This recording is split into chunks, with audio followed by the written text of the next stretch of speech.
말씀을 가지고 넉넉히 이기는 비결이란 제목으로 말씀을 드리겠습니다.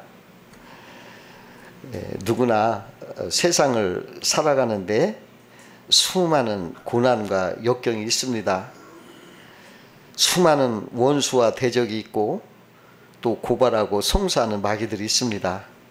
그러나 주님이 위하시면 성도는 하나님의 사랑으로 이 모든 것을 넉넉히 이기느니라, 이렇게 말씀하셨습니다. 넉넉하게 이긴다는 것은 겨우 간신히 이기는 것이 아니라 하나님의 사랑으로 압도적으로 월등한 힘으로 이긴다는 것입니다. 그럼 오늘은 주님이 위하시면 모든 역경이나 고난이 가득 찬 세상을 넉넉히 이기게 되는 비결은 무엇이냐 한번 살펴보면서 은혜를 나누고자 합니다. 첫 번째로 세상을 넉넉히 이기게 되는 비결은 주님이 우리 편이 되어 후원자가 되시기 때문이다, 그렇게 말할 수가 있어요. 31절 하반절에 하나님이 우리를 위하시면 누가 우리를 대적하리요, 이렇게 말했어요. 하나님이 우리 편이 되어서 후원하시면 대적하는 자를 넉넉히 이긴다, 이렇게 말하고 있어요. 세상 사람들도요, 세상의 권력자나 큰 부자나 또는 뭐 이렇게 실력자를 후원자로 삼고 있으면 의시되죠. 어깨를 피면서. 그런데 성도는 천지를 창조하시고 주재하시고 생사화복을 주장하시는 전지전능하신 분이 우리의 후원자가 되니까 더욱 든든하고 힘있게 살 수가 있다는 것입니다. 그 엘리사가 아람 군대에 포위되었을 때 그 엘리사의 사환은 크게 겁을 냈습니다.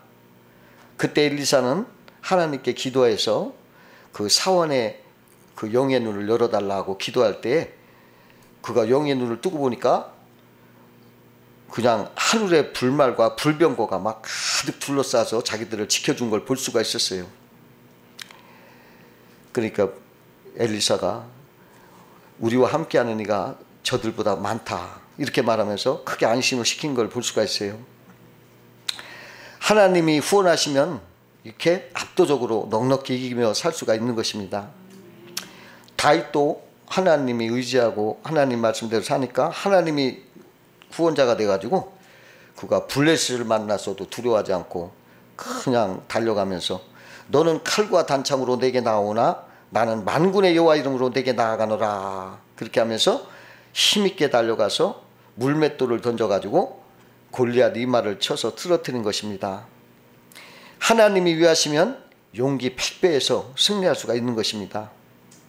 그 오래전에 그 백두산 호랑이를 생포하는 장면을 TV 다큐멘터리에서 나온 일이 있었는데요. 그 사냥개가 백두산 호랑이를 막 추적을 하고 막 바위 구멍까지 막 몰고 가는 거예요. 무서운 호랑이가 막 울부짖으면서 불타는 눈동자와 막 그 거대한 송곳니, 그 앞발을 막 휘두르고 있는 그 용 앞에서도 당당하게 대들고 있는 사냥개들을 볼 수가 있었습니다. 그 개들의 당돌함에 오히려 호랑이가 막 깜짝 놀래서 막 겁을 먹고 있었어요. 아니 어찌 개가 호랑이 앞에서 막 대들니까 그것은 바로 자기 뒤에 주인이 포수가 돼가지고 어떤 맹수라도 제압할 수 있는 총을 들고 지키는 때야, 내가 우리 주인 나를 지켜주겠구나 하는 믿는 데가 있기 때문에 사냥개가 감히 호랑이한테 막 대들고 당당한 거예요. 이와 같이 사람도 전능하신 하나님 우리 후원자가 되면 용기 100배 힘을 내고 넉넉한 세상을 이기게 되는 것입니다. 두 번째로 성도가 세상을 넉넉히 이기게 되는 비결은 아들까지도 아끼지 않고 내어주시는 큰 사랑 때문이다 하는 거예요. 32절 보니까 자기 아들을 아끼지 아니하시고 우리 모든 사람을 위하여 내주시니가 어찌 그 아들과 함께 모든 것을 우리에게 주시지 아니하겠느냐 그랬습니다. 37절에 보면 그러나 이 모든 일에 우리를 사랑하시므로 말미암아 우리가 넉넉히 이기느니라 그랬어요. 사람은요, 사랑을 느낄 때와 두려움을 느낄 때 사람의 능력의 차이가 10배라고 그래요. 그러니까 보통 때는 자기가 가지고 있는 잠재력을 다 발휘 못합니다. 그러나 큰 사랑을 느끼게 되면 상상할 수 없는 놀라운 능력이 막 솟아올라서 막 병도 이기고 지혜도 있게 되고 지도력도 생기고 그런데요. 그러나 공포에 떨고 의심하게 되고 낙심하면 자기 힘이 다 소진돼 가지고 가진 능력도 발휘할 수 없는 초라한 존재가 된다는 거예요. 그러니까 사람은 사랑을 받으며 살아야 하는 존재라는 것입니다. 그런데 하나님은 우리를 사랑하여 자기 아기들을 아끼지 않고 내어주셨어요. 그만큼 우리를 귀하게 여기고 우리를 소중하게 대접하는데 아들까지 아끼지 않고 내줬다는 거예요. 얼마나 큰 사랑입니까? 그런데요, 사탄은 우리를 막 송사해요. 네가 당한 일은 뭐 네 죄가 많다, 너는 안 된다, 너는 하나님 심판받을 거다, 막 이렇게 공포를 주고 너는 저주받고 있다 이러면서 거짓말을 하면서 막 시험을 해요. 그 마틴 루터가 종교개혁을 감행했을 때 마귀가 그 앞에 나타나서 막 시험하는데, 야 너는 죄인인데 어떻게 죄인이 종교개혁을 한다고 껍신대냐 막 하면서, 너는 허물이 너무 많은 사람 아니냐, 네가 어찌 하나님을 할 것이냐 막 이렇게 송사하는 거예요. 아 너는 안 된다 막 이러는 거예요. 그 마귀가 얼마나 시험을 하는지 마틴 루터가 눈앞에 어린 그 마귀를 향해서 잉크병을 던졌대요. 그래가지고 그 잉크병이 벽에 가서 부딪히면서 그 벽에 잉크 자국이 쭉 흘러서 응? 그것이 남아 있었다는 겁니다. 근데 얼마 전에 그걸 치웠다고 하더라고요. 그걸 남겨둬야 되는데, 그런 마귀와 싸웠다고 그래요. 마귀가 얼마나 그렇게 송사하는지. 그러나 마틴 루터는 나를 위해서 아들까지 내어주시는, 그 피 흘려주시는 우리 주님이 있고 그 아들의 보혈의 피로 나를 사랑해 주신 그 마귀를 내가 질 수가 없다 그러면서 보혈의 피로 막 얘기할 때에 이 사탄 마귀가 사라지고 종교개혁을 할 수가 있었다, 이런 말을 하고 있습니다.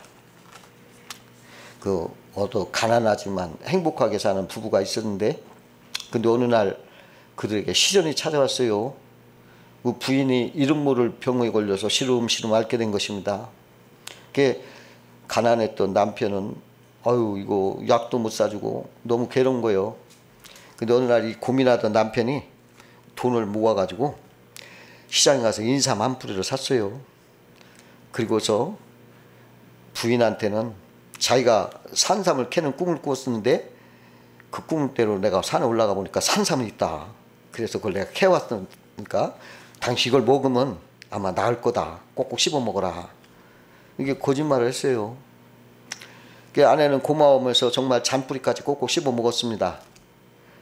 그러니까 자기의 거짓말을 아는지 모르는지 아내 얼굴이 밝은 얼굴로 인삼을 먹는 아내를 보면서 남편의 마음이 짠했어요. 근데 놀랍게도 그 인삼을 먹은 후에 병세가 막 호전되는 거예요. 그 남편, 그 모습을 본 남편이 몹시 기뻤습니다. 그러나 한편으로는 아내를 속였다는 죄책감이 마음에 괴로웠어요. 그 아내가 건강이 회복된 어느 날 남편은 자초지종을 다 털어놓고 용서를 빌었습니다. 남편의 말 듣고도 아내가 미소를 띠면서 말하는 거예요. 여보 염려하지 말아요. 나는 인삼도 산삼도 먹지 않았어요.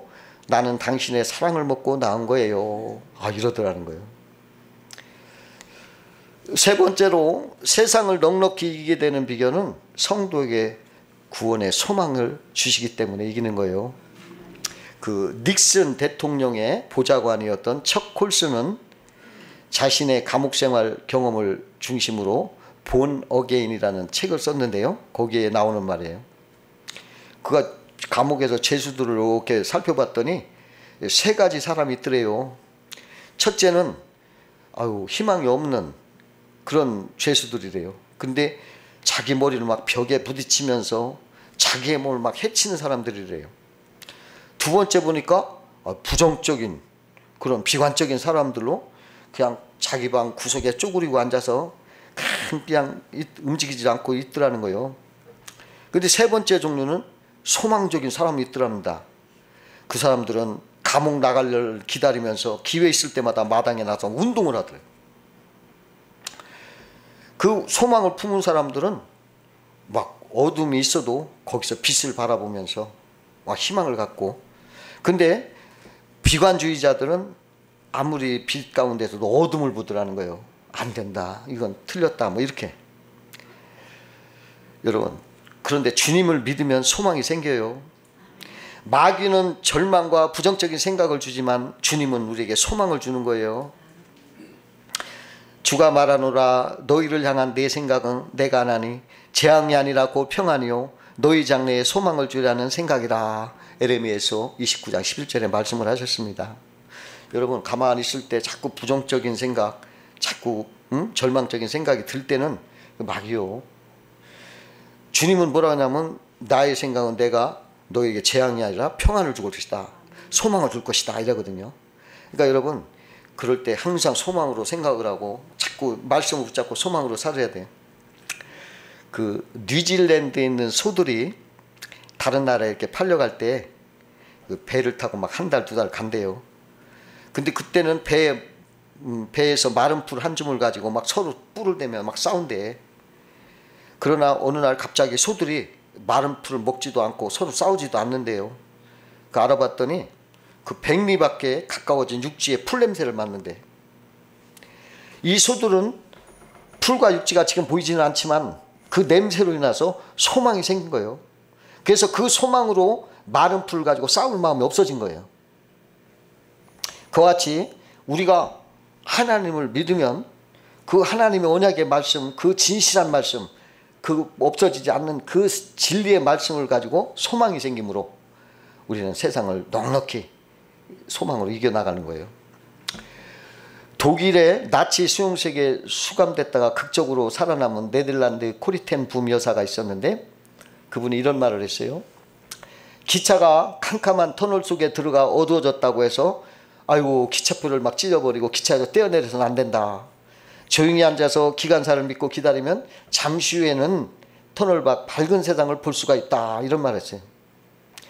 그러니까 잠시 공포와 절망에 터널이 둘러싼다고 해서 인상을 포기하지 마라. 반드시 빛이 나온다. 항상 우리를 빛이 기다리고 있다. 이런 말을 했어요.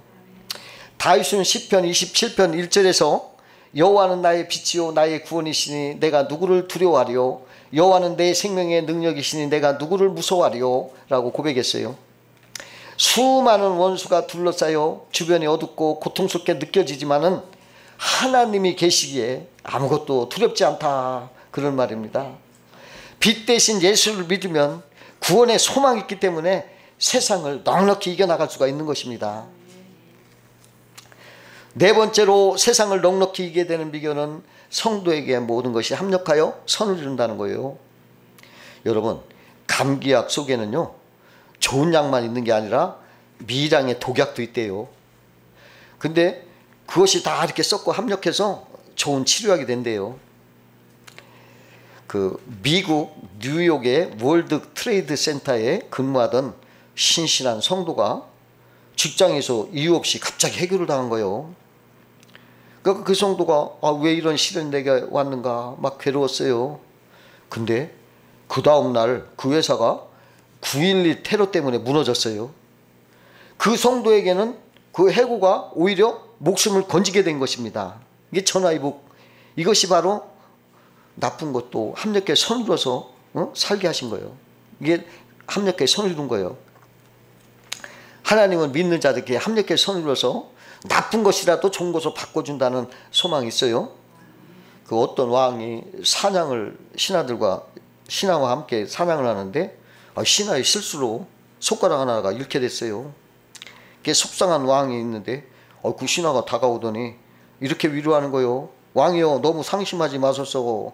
하나님은 무슨 일이든지 유익하게 하십니다. 이 말을 듣고 나니까 왕이 더 화가 났어. 아유, 이놈을 감옥에다 넣어라. 그러고 나서 이제 얼마 있다가 왕이 또 사냥을 이렇게 나갔는데 산적들에게 붙잡혔어요. 그 산적들은 자기들의 수호신에게 제물로 바치려고 왕을 끌고 산꼭대로 올라갔어요. 왕의 온몸을 구석구석 살피는 거예요. 근데 손가락 하나가 없어. 아이고, 손가락 하나 없는 이것을 흠이 돼서 제물로 쓸 수 없구나. 이 왕을 석방해 줬어. 그러니까 왕이 신하가 그가 손가락을 다치게 했기 때문에 자기가 석방된 걸 알고 미안해서 신하를 막 달려가서 꺼내줬어요. 아유 내가 경솔했네, 미안하네. 그러니까 신하가 뭐라고 대답을 하냐면 왕께서 저를 감옥에 던지신 것이 제게는 유익한 일이 되었습니다. 그렇게 하지 않았다면 저는 산적들에게 붙잡혀 제물이 됐을 것입니다. 이러더래. 여러분 이런 거예요. 성경 주석가 윌리엄 바클레이가 처음 목회를 이렇게 하는데 어느 날 어떤 극심한 우울증에 걸린 여자가 이제 여자한테 신방을 간 거예요. 그러니까 막 그 고통에 시달리던 여자가 목사에게 이렇게 하는 거예요. 아유 차라리 이럴 바에는 내가 죽어버리고 싶다 막 이런 말이에요. 근데 바클레이는 어릴 때부터 이 청력이 안 좋았어요. 귀가 안 좋아서 그 여인의 말을 제대로 알아듣지 못했어요. 근데 다시 묻자니 어려움으로 고생하고 있는 여에게 부담 주는 게 싫어서 그냥 젊은 목사가 그냥 용기를 줘야겠다 생각을 하고 이렇게 대답했어요. 그거 참 좋은 생각입니다. 저도 그보다 더 좋은 생각을 생각할 수 없을 것 같습니다. 그러니까 여자가 웃을 수밖에 없지. 아우 나 괴로워 죽고 싶다. 난 죽을 것이다. 막 이러는데 그보다 더 좋은 게 없다. 막 이렇게 하니까. 그래서 그 여자가 막 허탈해 웃었지. 근데 놀라운 것이 그 이후 여자가 자기 자살을 포기했을 뿐만 아니라 마음속으로부터 치유가 시작되었어요. 귀가 안 들린 것 때문에 오히려 그 여자가 치유가 됐다는 거예요. 이게 합력의 선을 이룬 거죠.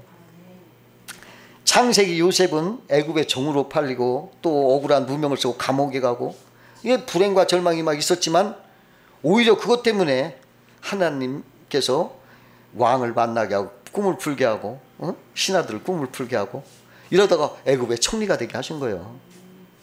어떤 신학자가 따져보니까 그 길이 총리로 가는 코스로 그대로 해줬다는 거더래요. 나도 그렇게 믿습니다. 우리 믿는 자들에게는 어떠한 원치 않는 고통이나 불행이 찾아왔어도 반드시 합력해서 선을 이룬다는 그 하나님의 말씀을 믿고 여러분 넉넉히 이기게 되는 거예요. 예, 어떤 불행이 와도 금방 막 절망하지 마세요.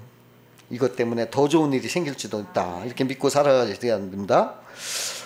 다섯 번째로 세상을 넉넉히 이기게 되는 비결은 주님이 성도를 지켜주셔요. 세상은 뭐 고난, 환난, 사고 막 많아요. 그래서 사람들 염려, 근심, 불안, 공포 막 두려워해. 그 나폴레옹은 어떤 사람이 당신이 일생 중에도 가장 무섭다고 여긴 것은 어느 때입니까? 이렇게 물으니까 그것은 일주일에 한 번 단골로 다니는 이발사를 불러 수염을 깎을 때입니다. 왜 그럽니까? 하니까 그 이발사가 적들의 꼬임에 빠져서 적의 간첩이나 되지 않았을까? 만약에 적이 간첩이 됐다면 그 날카로운 면도칼로 내 목을 푹 찌른다면 나는 무섭습니다 하면서 걱정과 염려를 했다는 거예요. 아니 유럽을 정복한 그 용감한 영웅이 그 이발사 그 면도칼은 무서워서 걱정했다는 거예요. 이 사람이 이런 거예요. 그 쇼펜하우어라는 철학자는 너무 의심이 많으니까 항상 개를 끌고 다녔어. 음식을 먼저 먹이는 거예요.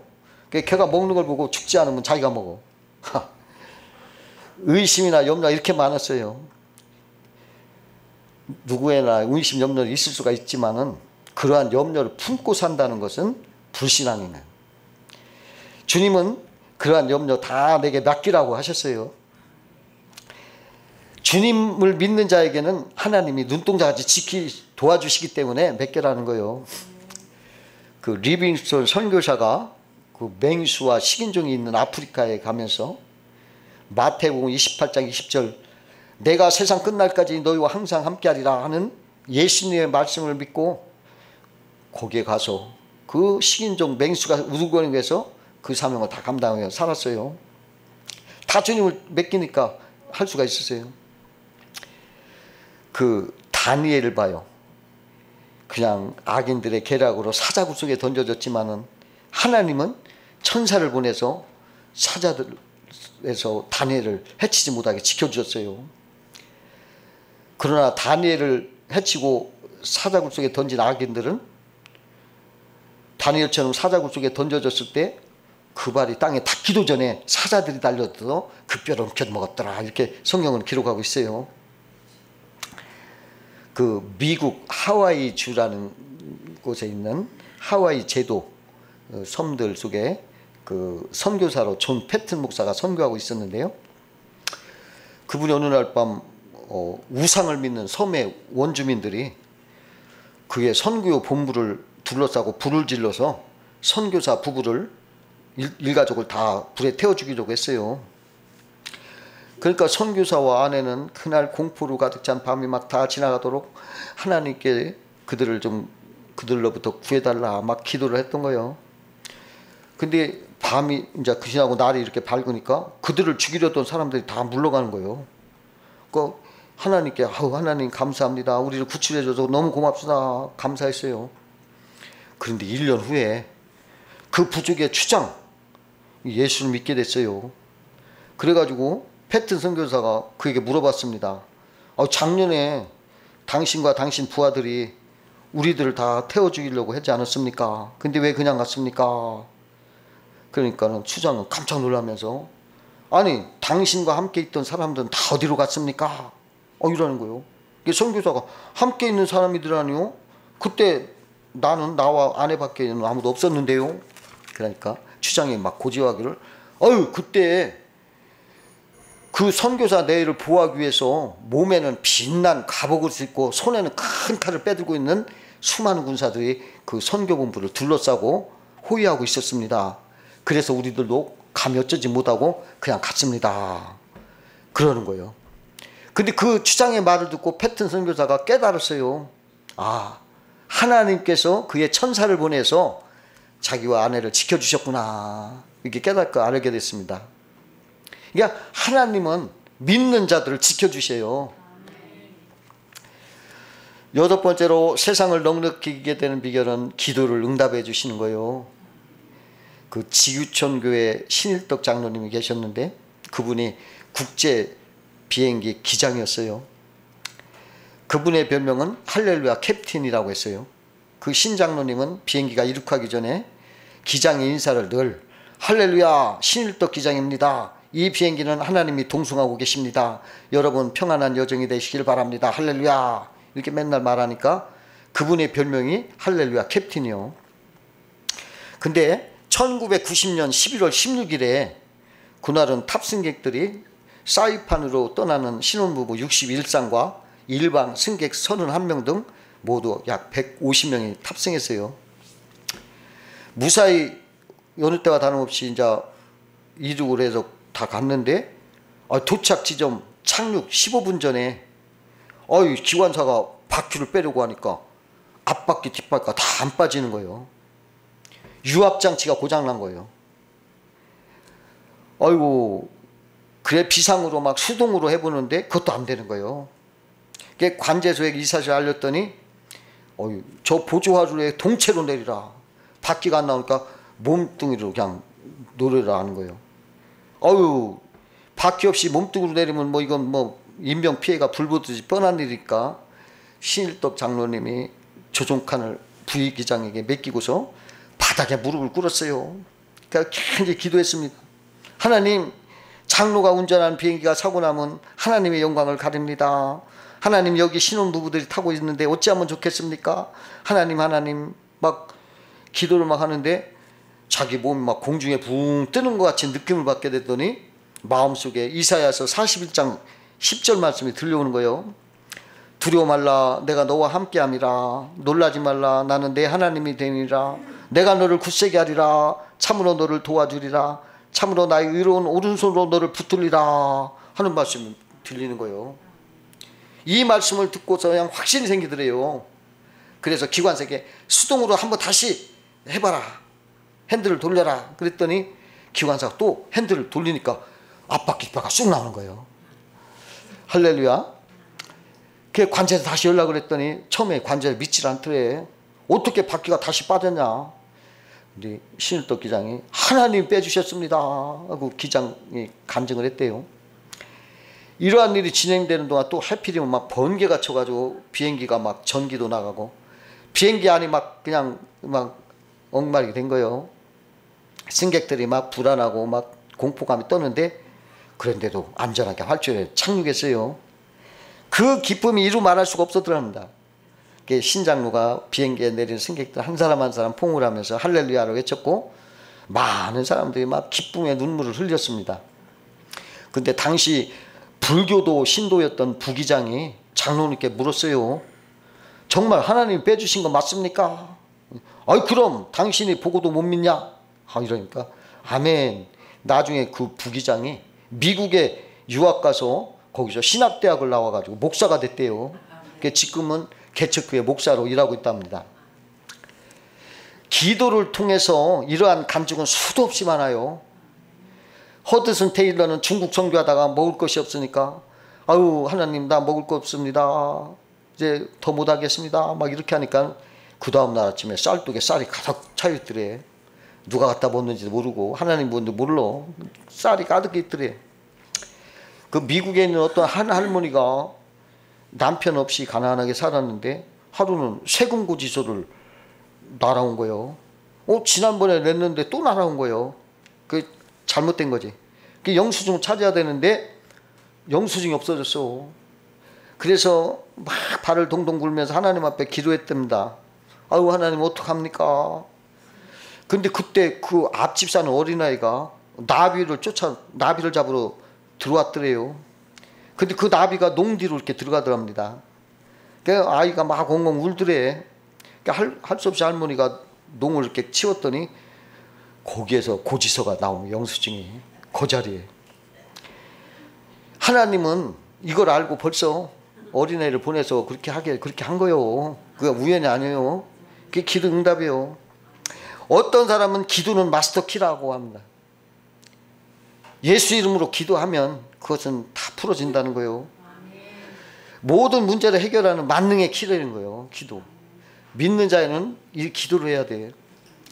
빌립보서 4장 6절에 보니까 아무것도 염려하지 말고 오직 모든 일에 기도와 간구로 너의 구할 것을 감사함으로 하나님께 아뢰라.